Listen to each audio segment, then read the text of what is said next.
Welcome to our webinar today, Contemporising Islamic Art. My name is Mira Al-Hussein, and I'm honored to represent the Alwaleed Cultural Network as your host. So today's session is very special as we are marking the UNESCO's International Day for Islamic Art. At the Alwaleed Cultural Network, the global reach of culture is celebrated to cultivate understanding and meaningful dialogue. We're especially delighted to be joined by two incredible speakers today, Dr. Zahra Kazani, an Islamic art historian from the University of Cambridge, who brings a wealth of knowledge and experience on the history and significance of Islamic art across different cultures. We're also very privileged to have with us Isid, a world-renowned artist celebrated for his unique style that fuses Arabic calligraphy with modern aesthetics. His fame extends globally, but he's such an icon in the Arab world, I must say. Now, before we dive in, just a quick note, this session is being recorded and we encourage you to share your questions or comments in the Q&A feature. We'll have time at the end probably to have a discussion with our speakers as well. Now, to kick things off, I'd love to start with a question for both our speakers. Islamic art is such a vast field, spanning immense timelines and geographies. People often kind of begin their engagement with it from many different vantage points, each shaped by their own experiences. So I'm curious, what's the story of your initiation into the field of Islamic art? Maybe we can start with you, Dr. Kazani.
I would have to agree with Alwaleed. I mean, I think that they just represent so many vast and diverse cultures that it's quite hard to contain it all. And I think art historians have been for a very long time trying to think of alternate ways to think about all of this rich material culture and visual culture from Islamic lands and from diaspora regions as well.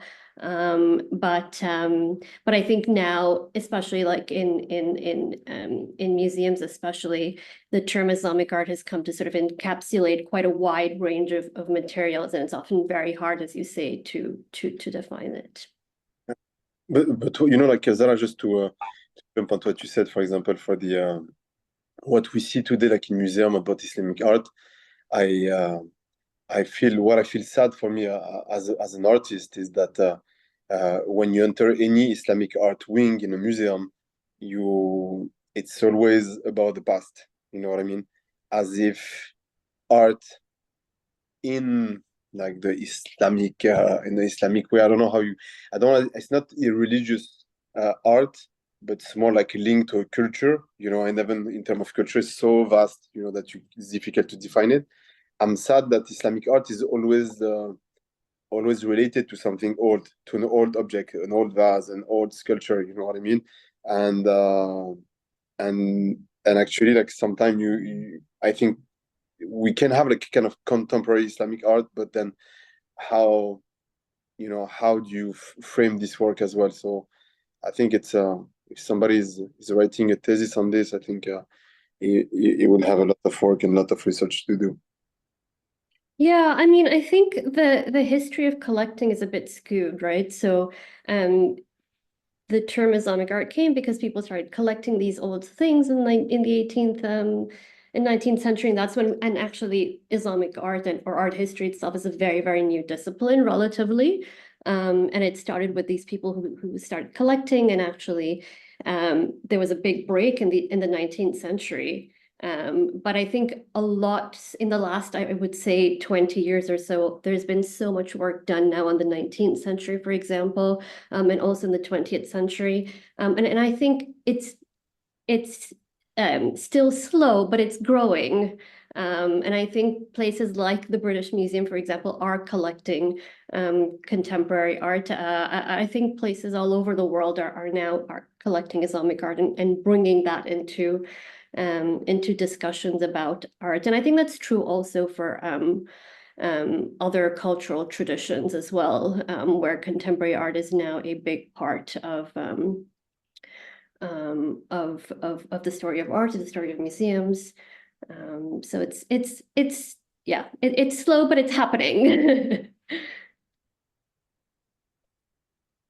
I know, Zahra, you've prepared a presentation to kick off the conversation between you and Asid. So if you would like to share it, Yeah, screen. so I thought I'll just give a quick overview on sort of some of the history of calligraphy a little bit, and then kind of bring into our discussion El Cid to talk about his work and how these things sort of connect. So I'm going to share my screen.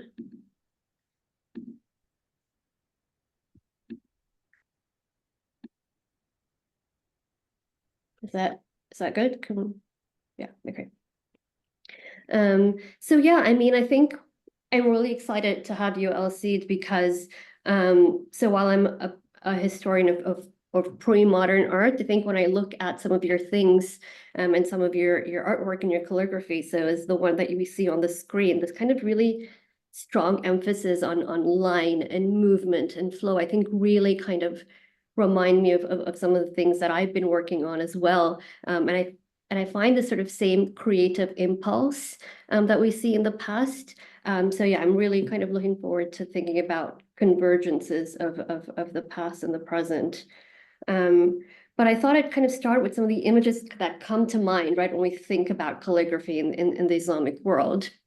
So you can see here on the screen from like a very early time, from a very early period, you see this considerable attention being paid to the formal appearance or the visual qualities of script. So both of these images here are from the Quran. On the left, we see, for instance, this angular script is executed in these sort of standardized guides, again, as a way to enhance the beauty and aesthetic impact. And actually, most people at the time would have memorized the Quran. So this was not meant for legibility or for clarity, and I think that makes it all the more conducive for aesthetic embellishment. And on the right, you have the same script, but a very completely different aesthetic, right? So it's a folio from a very famous calligrapher called Ibn al-Bawab. And here we see one of the first or the earliest instances of proportioned script. So al-Khat al-Mansub. And in the 10th century, actually, a lot of calligraphic styles became codified. And so it kind of followed this set of rules where each letter was in proportion to the next. And you can see the result here is this sort of harmonious of sweeping letters. But also, I mean, in those last images and in this one as well, I want to invite you to look at the malleability of script here, which really kind of makes it so conducive to shaping it in different ways. There is a possibility of sort of expanding the ligatures, which is a space between two letters of the same word. You can expand it, you can compress it, you can elongate it. And all of that kind of allows you to experiment with the script. So here you see as kind of Islam spread, you have more diversity of script styles. So on the left here, you have a Bihari script folio from the Indian subcontinent. And on the right, you have what is known as the Maghrebi script, so which is from the region of the Maghreb, which is today regions of Spain and North Africa. Notice here again the sort of variations in letter forms, the thickness of the strokes, and the size of the script on the page.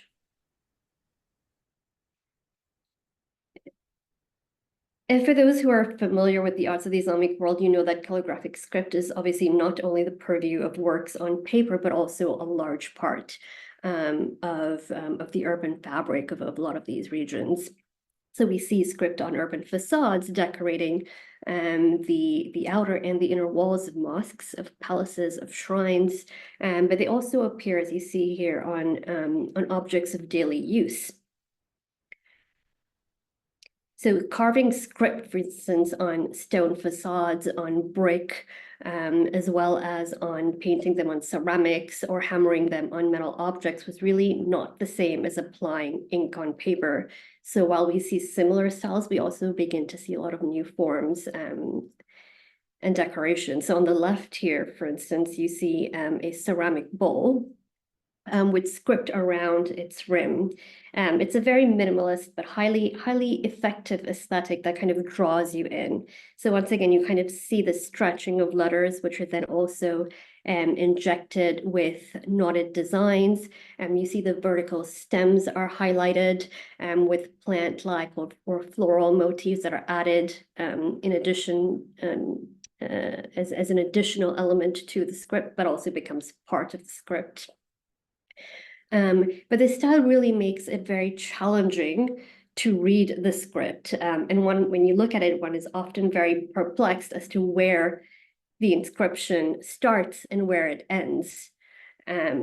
These bowls such as these had a lot of popular sayings or aphorisms on it, generally related to generosity, planning. So this one here reads, "He who believes in God is generous with gifts." On the right here, you see the outer facade of a madrasa in northeastern Iran. You'd see the portal is full of inscriptions of all different styles and motifs, but I wanted to highlight just one example here where you can see the script itself is used to create this geometric pattern. So essentially it's a star with a circle around it, and it's fragmentary, so it's a bit difficult to read, but the center, in the center it says Allah, and then you have 5 lines of Muhammad, which are used to actually create the star, and then a verse of the Quran around it.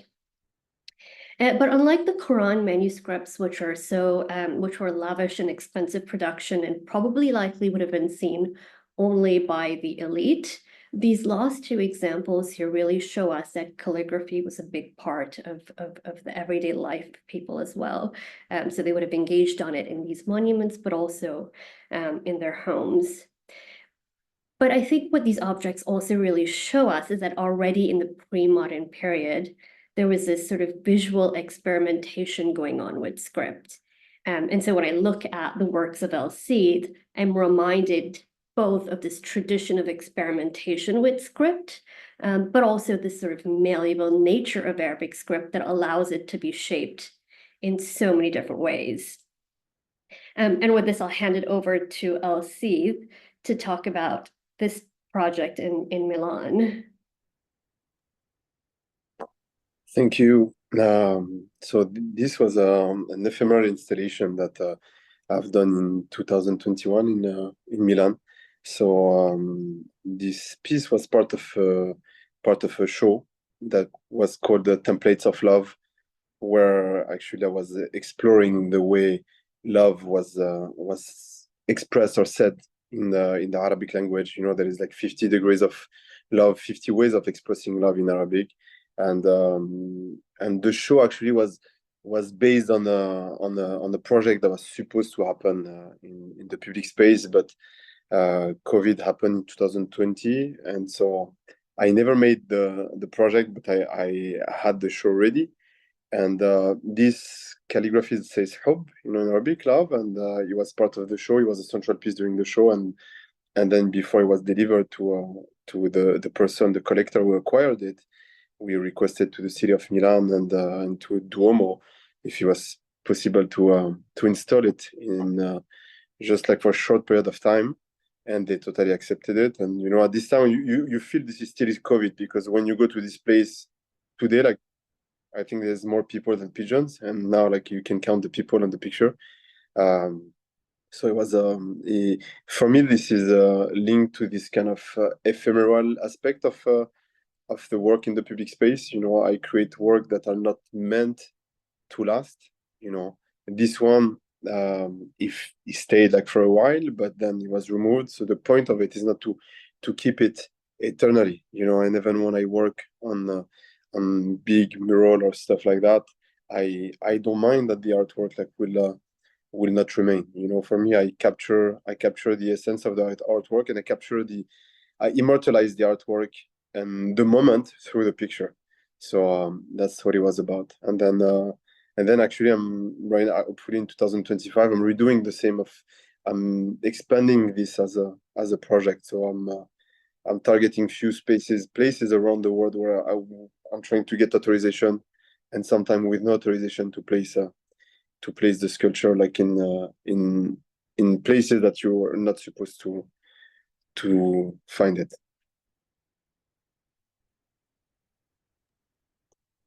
No, And to, sorry. sorry, and to come back to what you said, like you mentioned something really interesting about the fact of the difficulty of reading, the graphy.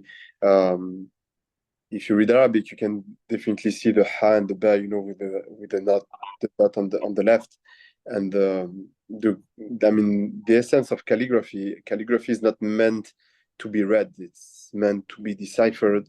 So calligraphy, I think the beauty of calligraphy is that you have to struggle, to understand what it means. You have to take a chair, a cup of tea, and just try to focus. And that's the difference between calligraphy and typography.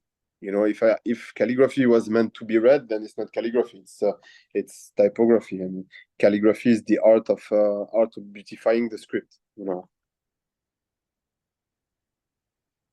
Yeah, I mean, I think if I look at the past, actually, you see both. I think you see the sense of beautifying, but often there's also a lot of significance depending on the time period and sort of the cultural context or the political context. There was also a sense of making script very, very legible. So like in some of the earlier Qur'ans that we see, there is a lot of emphasis to make sure that the reading of the Quran was done correctly. And so all of the diacritics and the vowels and all of them were all kind of spelled in, which again is a visual message as well, I think, as much as a textual one. Yeah. But I think I was actually going to comment also on this piece about the sort of linguistic accessibility of this piece. As you said, it's a short word, and you can very easily trace the ha and the ba, and it's very accessible for me, and I think for people who read Arabic. And I thought this was really, really interesting because it's been very tough, and we can talk about this in some of your other projects as well, about how it's been so difficult to actually decipher the text itself, but also the fact that you kind of bring in this very universal message, right? I mean, even if you don't read the script, you could still very easily connect to this kind of universal theme of love. And I thought for me that was really interesting because A lot of the materials that I look at similarly kind of actually have this theme where you can, which I think is makes it so easily connect. You can so easily connect to it. So actually, I wanted to bring in this this ewer, which is made of a brass alloy and inlaid with silver. So it's a very elite object actually, and was probably made for a ruler likely. So it's all inlaid with silver, and you can in the body. It's a bit difficult to see, but actually on the body you see a lot of figural images. So you have scenes of falconry, hunting, dancing, musicians. And then on this sort of shoulder, just under the handle, there's an inscription. The words read, they're actually essentially, more generally, they're wishes of happiness and good fortune. But here I've kind of transcribed some part of it, which reads والجد والعلم والوقار والنعمة والزهور. So good luck, learning, commanding respect, prosperity, pride, but essentially kind of goes on and on about it. But you can see how they're sort of very short words that are used, but also these sorts of wishes of blessings. I mean, baraka is another one that's used quite a bit in these materials, but essentially it's one that most people can connect to, and it sort of has a sort of very this sort of theme of universality. But what is also interesting here is that the style of the script, right? It's very difficult to read the script. And this, what I've put down is actually just one reading on one interpretation, actually of this. And I'm sure if you show it to somebody else, they'll probably read it a bit differently. But as you say, this sort of sense of having to decipher it, but you can see that there's a lot of effort made here to really mask the actual legibility. And another sort of very cool thing about this is that you also have human heads on top of it. So you have this sort of additional element here, but really it's this kind of script almost coming alive and speaking to you. I also wanted to bring in this kind of pen box, because you see again, it's this kind of experimentation to script here, which is kind of taken to new heights. So in this inscription, and you can see in this pen box there are a variety of different inscriptions, but this one here that I've highlighted is obviously the most interesting to me, because you see these sort of knotted motifs which really become kind of the central focus of the design, and the individual sort of words and letters really become indecipherable. So this really extensive manipulation to the script has made the text itself almost disappear. And perhaps this exactly was the point of the craftsman, is that you begin to see different kinds of words on there.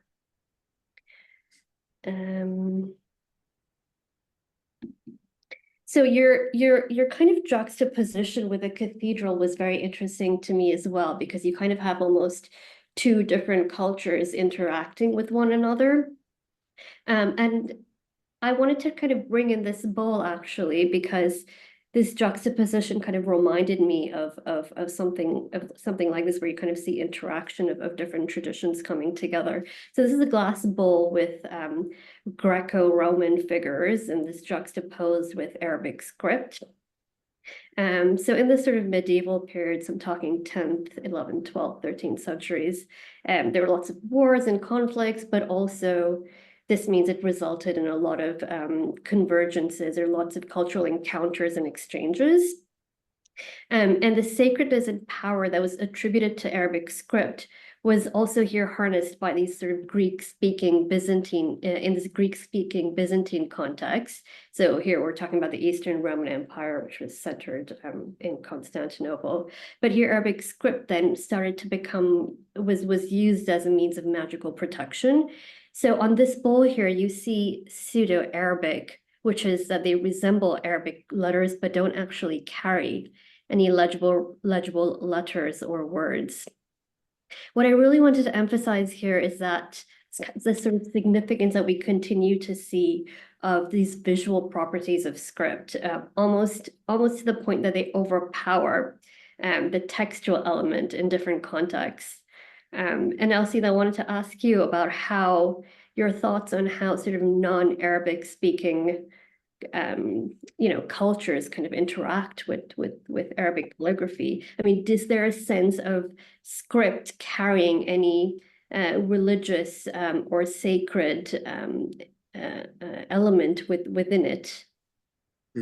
On every project that I do, for example, in the public space, it always starts with a theme.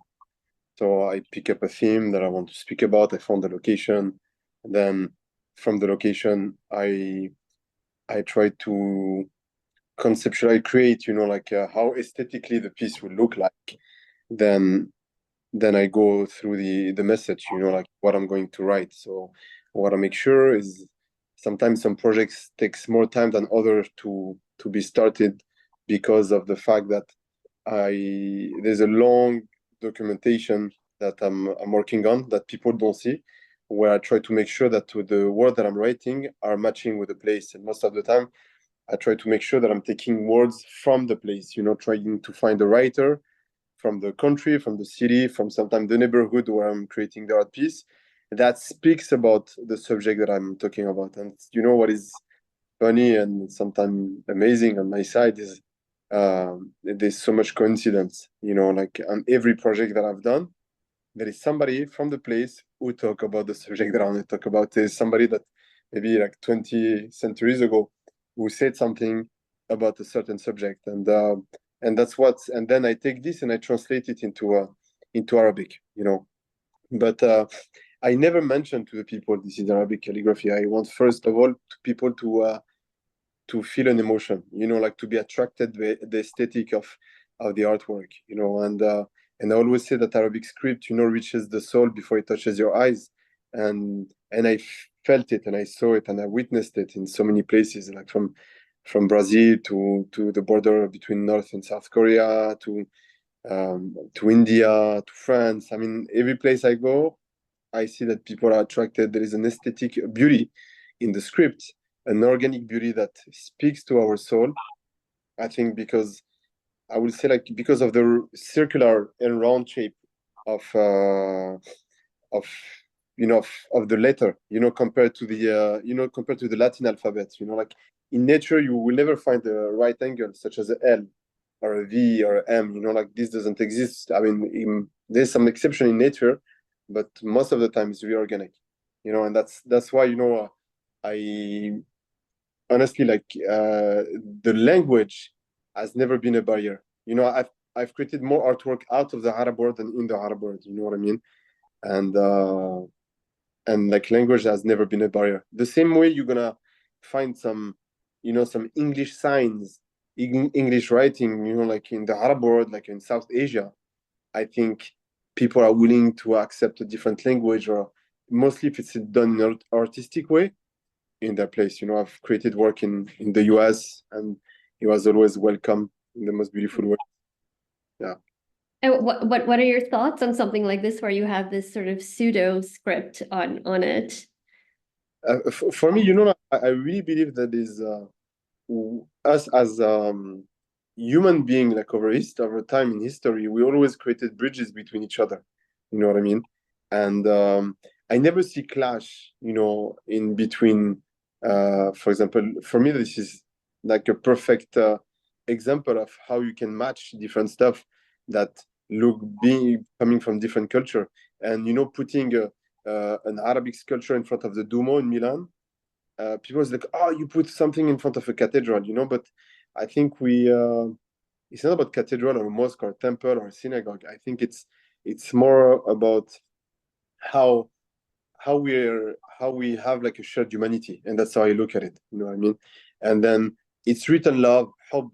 I could remove the dot and put it on top of the high, or under it would be something totally different.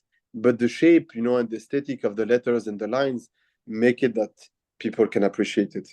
So I think it's beyond language, and that's why I said, we have to look at me. I look at calligraphy the same way, like when you listen to a music from a language that you don't understand, you love the melody and you just appreciate, and then you have no idea. For example, us growing up in France, we used to listen to Michael Jackson songs back in the days, and none of us was speaking English, and we're dancing on it. We had no idea what this guy was talking about. And growing up, we understood. It was like, oh, okay, that's Billie Jean. Okay, the boy is not his son. Okay, so he discovers stuff.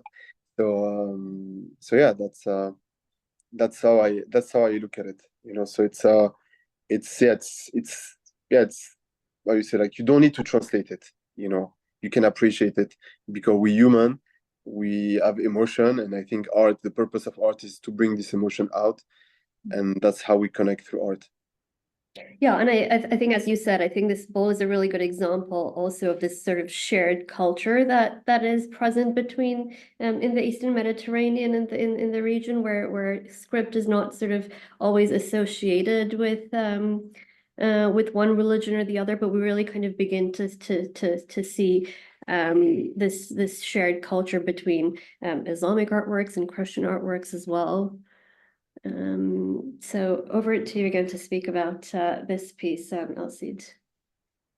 Yeah, so this is a mural that I painted a few months ago in Jeddah in Saudi Arabia, and the funny thing is, I painted the exact same facade 10 years ago.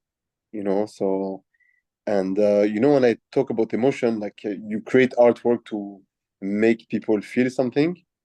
On the first artwork that lasts for 10 years on the wall, I I didn't like it, which is weird. The emotion that I had when I was creating this piece were not the right one, and I could feel it, like, over the years onto the artwork. And so in 2023, I was speaking with somebody from the city, and I'm like, look, I would love to come back, like, in a few months, if it's possible to redo it. And I redid it. And on this one, for example, I didn't use a quote or a poem from somebody. I wrote a poem about traveling, and on the poem I compared the traveler to a wave, saying that same as the wave, we as traveler, when the wave crash into the shore, she leaves sands, it takes sands with it, and that's the same for us as traveler.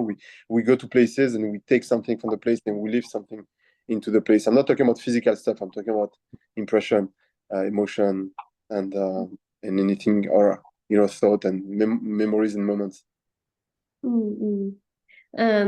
So if I want to kind of trace how your calligraphy or where you're starting from, is it that you're kind of starting from the top right and then going down?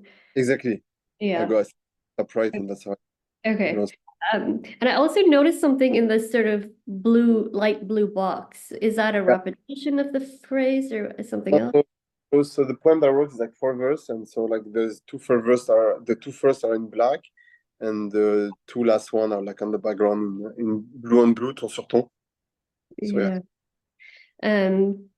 And also, I mean, as you're kind of talking about the whole waves story, it seems like there's this kind of really a sense of calligraphy, the writing kind of pushing out, and I think that's amplified by this box that you have in the center.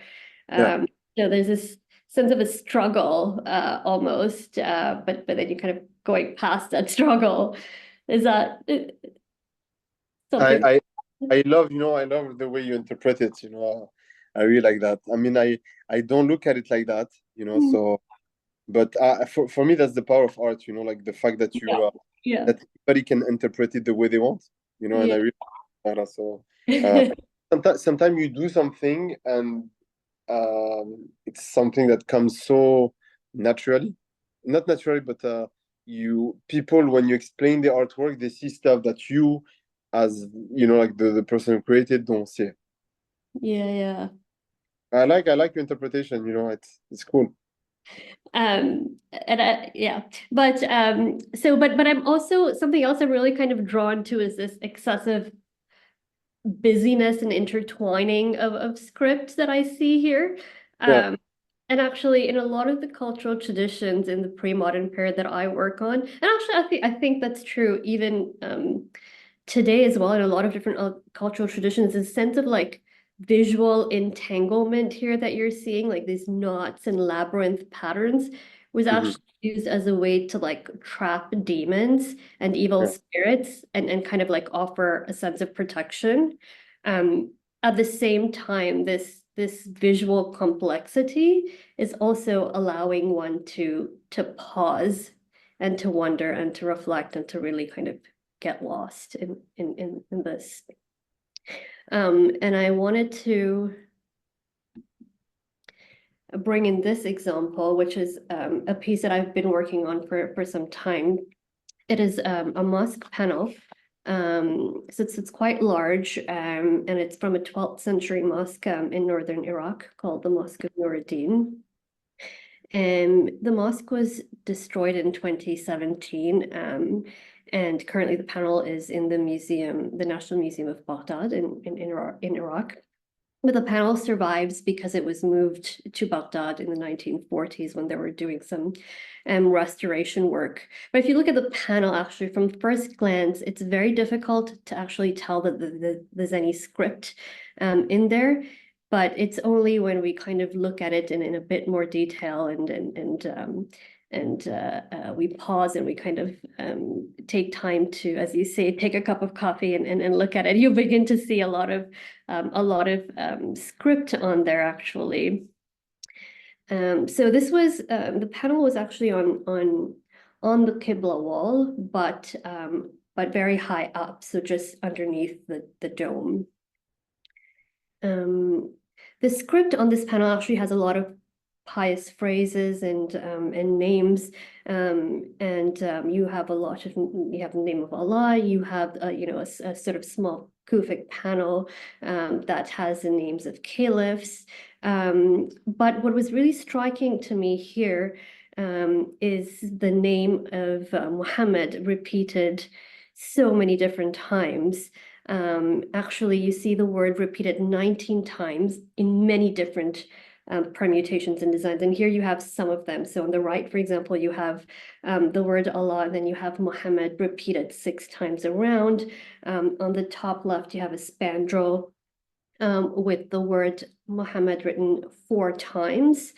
And then the bottom again, you have this triangular type shape, this architectural part of the architectural decoration, which has the word Muhammad written 3 times. And interestingly, this panel was added in the mosque at a time when the Mawlid ceremonies had just been initiated in Mosul, which is the birthday of the Prophet. And actually, a lot of the chronicles tell us of the celebrations around the Prophet and around the Mawlid during this time. And I wanted to bring this case here also to illustrate that the experimentation here in a lot of these pre-modern materials, so a lot of the experimentation with script comes or is connected to words and phrases that are actually meaningful for the viewer and for the community. And I think you talk about a lot of this in your work as well, right? This sort of adding in phrases and text that has some meaning to the wider community. And I think you see that especially in a work like that, because again, as you said, it's not really meant to be read. And there's a lot of effort here to make sure that you can actually read it right away.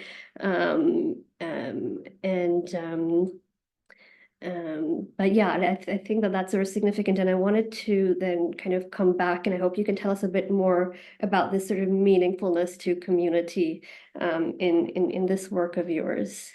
Okay, so this project was something that I did a few years ago in a place called Manshiyat Nasr in Cairo. So it's close to a mountain called Muqattam, and this neighborhood of 70,000 people host the Cairo garbage community, Cairo garbage collector community.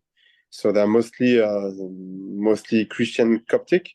95% of the community that is Coptic, and I wanted to speak about perception. I wanted to speak about perception because as human being, all of us at some point we've been judged, or we judge somebody based on, on some stereotype, based on like the wrong idea, like how society has shaped our way of thinking. And so like I heard about this community of garbage collector, and I wanted to go there, like, and create something that will speak about perception. The project is called Perception, and the artwork is an anamorphic piece that you can only see from a vantage point, so the artwork span over like 52 facade, and then you have to go on the mountain, actually on the mountain close to the church, to see it fully. And the idea was to show actually how important this community was for the city of Cairo, and to show like how people sometimes that we don't see in the street, the people who collect the garbage, are so important. This community recycle more than 80% of what they collect. There is nobody in the world that can do the job that they're doing. And from the first facade to the last one that you see, there's like 158 meters. And to do this project, I had to convince the priest, who is actually the leader of this community. And so it took me 5 months to convince him, because it took me 5 months to find the words that I was going to write, in this calligraphy. And I found actually like my happiness, I would say, like in the wisdom of somebody called Saint Athanasius of Alexandria, who is like a Coptic bishop who lived in the 4th century. And he said something that was perfectly matching with this idea of perception. He said, anyone who wants to see the sunlight clearly needs to wipe his eyes first. So in Arabic, it's like, in arada ahad an yabsar nur al-shams, fa inna alayhi an yamsa ayni. So for me, that was matching perfectly, like the spirit of what I wanted to speak about. And the words were coming from a Coptic bishop from Egypt. So for me, like, like all the community, they embraced that. And the message has like this kind of universal meaning. So anybody from China to Brazil can understand what I'm saying, what this guy, Saint Athanasius, wanted to say. But it's so relevant to the place itself and to the project. So that's what I mean when I say, like, I speak to the people, when I try to make sure that the work is relevant to the people. Yeah, thank you. So this is so amazing and so fascinating. I love this space so much. Can you tell us a bit about, I mean, this is such a project on such a large scale. Like, can you tell us a bit about the process of creating this? I mean, do you use how do you plan it? Do you use stencils? Are there sort of digital mechanisms at play at all? I'd love to hear a bit more about it. Okay, so there is a year of planning to do something like that, and then 3 weeks of execution. So I flew with me like 10 people. So my job as an artist was to trace. So I was tracing every single black line, which are like which are actually the outline of the calligraphy. And then my team had a team of assistants, like 6 fillers, who actually fill up the color, as the same as when you do a coloring, like this coloring book for kids. This is exactly the same thing. Like each piece, like everybody had a book, knowing that building number 1, I need like number color orange, blue, and yellow, and I go and I fill up white and black as well. And so I mean, there's no stencil, there's no projection. There's a big leap of faith. But if I give you my secret of how I did it, like, I wanna keep this. But I think, like, this was the first time I did this, and then you create your own techniques, I would say, like, to make it happen. So I found like a quite interesting technique to be able to trace everything without using projection and stencil. So everything was made freehand. So yeah. And And I'm looking at the picture like that, I'm nostalgic of it. Is there any significance to the colors that you use for your projects, or this one, or just? There is, depends, but sometimes, like, for me, what is important is to create artwork that will strikes a bit with with the environment.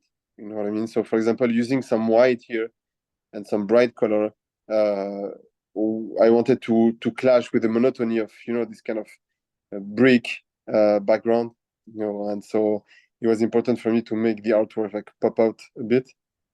So that's why the white, actually, the white calligraphy is fluorescent paint. So at the end of the project, I rented some black light and we lighted up the full neighborhood. So actually everything disappeared because we asked every single person in the neighborhood to turn off the light at a certain time. So there was total darkness, and then we lighted up the artwork, and so only the white was coming out. It was honestly, it was like a giant nightclub. It was amazing, like it was crazy. Very cool, very cool. But in this project, I see from this perspective, I see a circle. Is that Yeah, yeah, that's the circle. So I think the circle is like a universal shape that anybody can recognize. We recognize that easily. And for me, like like getting into like the shape and the deciphering and reading, because there's a lot of windows, a lot of places, like where you cannot paint, like the rooftop. If you zoom in a bit on the right building, you can see that there is some goats and sheep on the rooftop. There is like pigs. Mia was attacked by a bull at the fourth floor of one of those buildings. So for me, it was the most challenging thing, the most important thing was really to create the full shape. So when you see the artwork, you see the circle, and that was the biggest challenge. And you see it, so I'm glad that. yeah. And I think this is where I was talking about in contrast to like your piece on the traveler, which seemed like it was pushing out. This kind of brings it all in and sort of kind of unites the space in a way. Yeah. And I kind of want to talk about this sort of geometric circle that I see quite a bit in the works that I look at. And actually, in both sort of Greek and Arabic thought, the circle was understood to be like the most perfect of all forms. And I'm going to read something from a 14th century Islamic cosmographer, Haydar Amuli. He wrote, "The best of all forms is the circular form. If a form more beautiful and more perfect than the circular form were to be possible, then the world would have been created in that form." So the sense of perfection that's associated with a circle was really harnessed in a lot of like astronomical treatises, a lot of cosmological work, a lot of mystical work, as way of representing the world and the heavens as well. This folio actually is from a pharmacological treatise.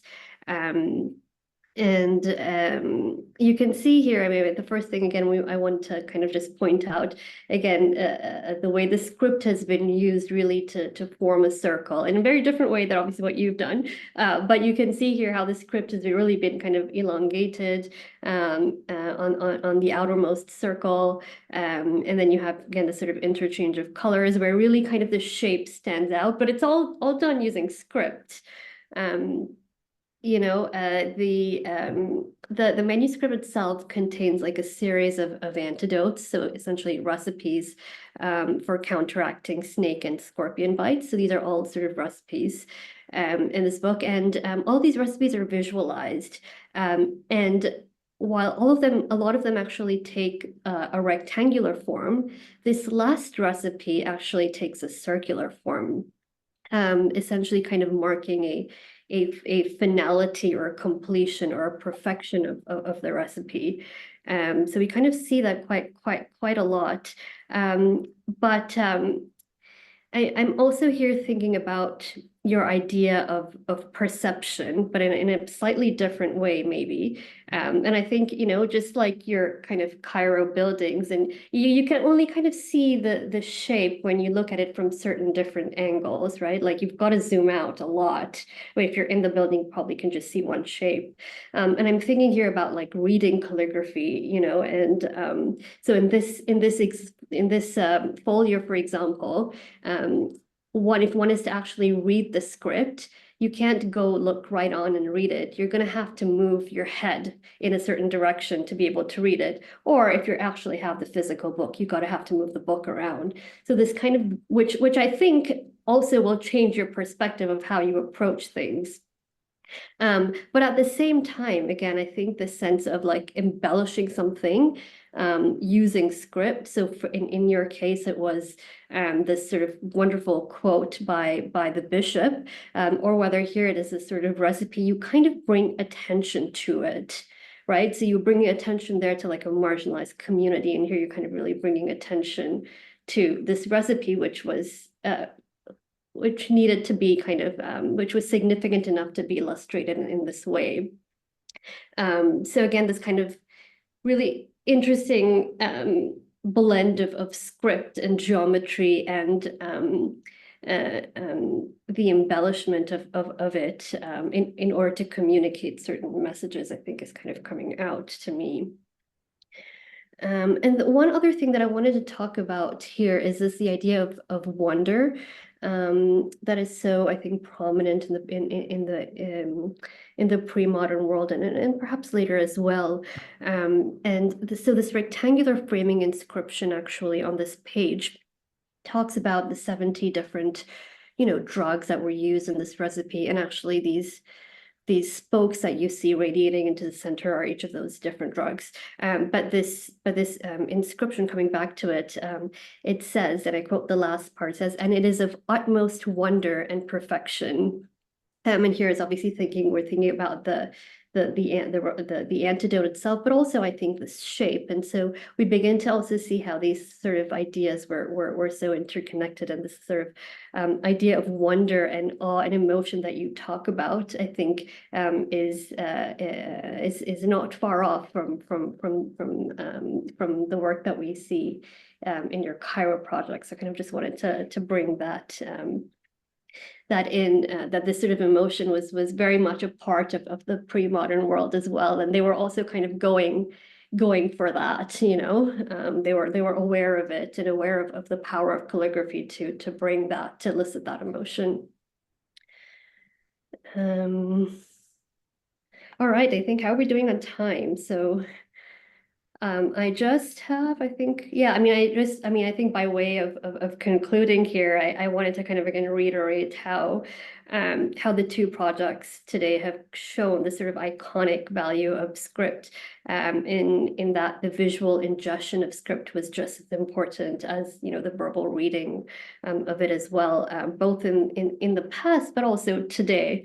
And it's really kind of amazing to see how Arabic script continues to inspire people, whether they're artists, calligraphers, or even mystics. But I'm going to leave you with this quote, which reads, "عليكم بحسن الخط فإنه من مفاتيح الرزق." I recommend to you the beauty of calligraphy, for it is among the keys to sustenance. And really, I want to thank Alwaleed for bringing sustenance and for bringing wonder into our lives. So thank you. And thank you, Mira and Alwaleed, for hosting us today. Thank you, Zahra, and thank you, Asid. But before we open up to Q&A from the audience, I want to ask you both, because you were talking about this at the very beginning, whether this is Islamic art or not. So is this Islamic art? What else would you define it as? And I know Asid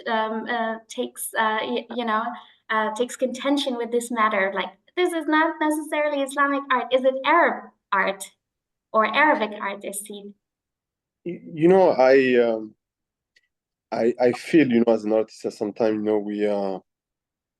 people are trying to put you in a box, more like to reassure themselves, and I'm a living artist. I'm talking about my time, and I think any artist who's using calligraphy or arabesque or any like of the field as we define as Islamic art, who is making work today, who speak about his time, is just a contemporary artist.